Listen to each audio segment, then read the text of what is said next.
RGV కేసులో ప్రభుత్వ న్యాయవాదికి పలు సూచనలు చేసింది ఏపీ హైకోర్టు. ఆర్జీవీ పిటిషన్పై విచారణ చేపట్టిన కోర్టు 9వ తారీఖు విచారణ వాయిదా వేసింది. అప్పటి వరకు ఎలాంటి చర్యలు తీసుకోవద్దని ఆదేశించింది.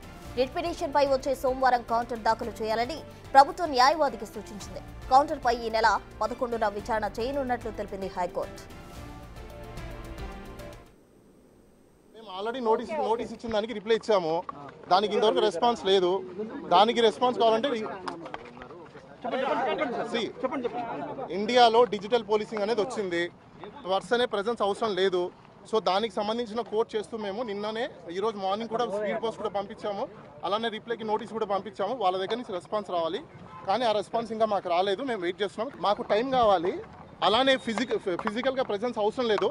ఇప్పుడు డిజిటల్ ఇండియా వచ్చింది కాబట్టి, డిజిటల్ పోలీసింగ్ కూడా వచ్చింది కాబట్టి ప్రెజెన్స్ అక్కర్లేదు. వర్చువల్ మోడ్లో మాకు ఇవ్వండి, మేము వర్చువల్లో మీకు ఇన్వెస్టిగేషన్కి కోఆపరేట్ చేస్తామని చెప్పాము.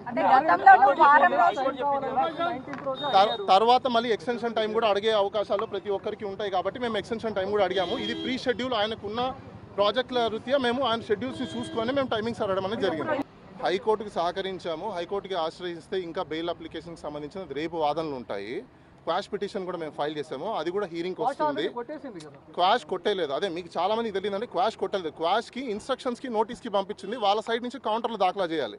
దాన్ని కొట్టేయడం అన్నారు. దాన్ని కౌంటర్స్ వేసిన తర్వాత ఫైనల్గా హీరింగ్ చేసి అసలు ఈ కేసు నిలబడుతుందా లేదా అని చెప్పి తర్వాత చెప్తారు. ఫస్ట్ టైం ఇచ్చిన నోటీస్కి మేము అడిగిన టైంకి తర్వాత సబ్సిక్వెంట్గా మళ్ళీ నోటీస్ పంపించారు. దానికి కూడా మేము ఆన్సర్ ఇచ్చాము. స్పీడ్ పోస్టులు కూడా పంపించున్నాము. అలానే వాళ్ళకి వాట్సాప్లో కూడా షేర్ చేసాము. ఎస్పీకి పంపించాము, డిఎస్పీకి పంపించాము. అలానే ఎస్పీకి సంబంధించిన సీసీ వాళ్ళకి పంపించాము, ఎస్హెచ్ఓకి పంపించాము. అదేవిధంగా ఎవరైతే సర్కిల్ ఇన్స్పెక్టర్ ఉన్నారో ఆయన కూడా పంపించున్నాము.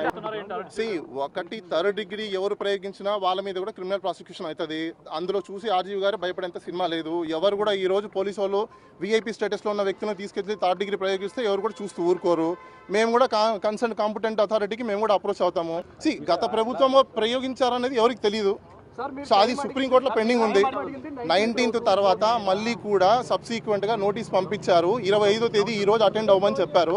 దానికి సంబంధించి మేము నిన్న లెటర్ రాసాము. ఈరోజు మార్నింగ్ వాళ్ళకి వాట్సాప్లో పంపించాము, పోస్ట్లో కూడా పంపించాము. వాళ్ళకి డెలివరీ అవ్వడానికి టైం పడుతుంది. ఆయన ఏం తప్పులు చేయలేదు. ఇదేమి దేశద్రోహం కేసుమో కాదు, లేకపోతే ఇంటర్నేషనల్ మాఫియానో కాదు. ఇది ఒక డిజిటల్కి సంబంధించిన ఒక పోస్ట్ చేశారని చెప్పేసి అని ఒకరు కంప్లైంట్ చేశారు.